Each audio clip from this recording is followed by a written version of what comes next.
Yan guys, tamang tambay lang kami guys. Tamang tambay. Tingin-tingin, tanaw-tanaw sa mga tanawin dito. Guys, alam nyo guys, bakit pumunta to dito guys? Nandito yan sa pinapagawa niyang bahay dito. Ano? Ha? Surprise yun. Ipakita. Oh, hindi ko na ipakita. Pag malapit-lapit na, pag naitindig na ng konti. Ah, sige. House tour tayo dyan. House tour. Yun yung tandaan nyo guys. Sabi ko may kapitbahay na ako na bago. Pero wala pa siyang upload dyan. Sikreto lang kasi kaya ayaw ko rin ipakita. I-layout na. Bakod ang inuna guys para makita ang taas ng tatambakin. Kasi sabi, di ba sabi ko sa inyo guys na Muna, para walang makakita. pag mag-asawa na, hindi namin to ipaalam kay Dr. Love kasi mamaya magpatayo na naman ang bahayan dito. Bira yan. Dok, pasensya ka na Dok ha. Hindi ko nang bantayan dito. Oh, hindi pwedeng Dok, ibaban kita rito sa subdivision na ito. Hindi ka pwedeng umapak dito hanggang gate ka lang. Akala mo hindi ako makapunta sa Taisan, hindi ako makablog-vlog dyan.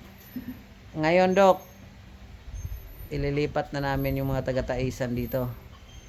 Pasensya ka na Dok ha. Ganun talaga ang buhay. Weather lang. Ngayon, sa'yo. Pag malipat na to si Papa Eds dito, pasensyahan tayo, ibaban talaga kita rito. Lipat na guys. Lipat na kayo guys. Pero ayaw ko lang ipakita kasi dahil siyempre ibablog ni Papa Eds siguro yan.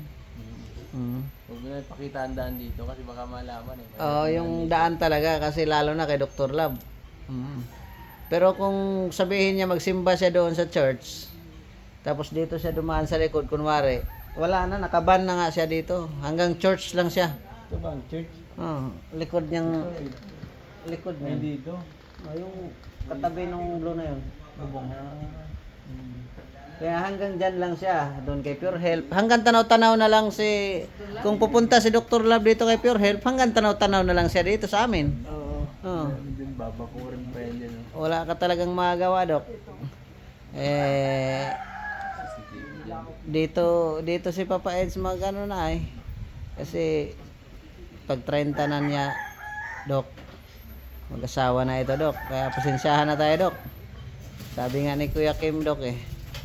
Ang buhay ay weather lang. Dok. Ang buhay ay... Tandaan mo, Dok.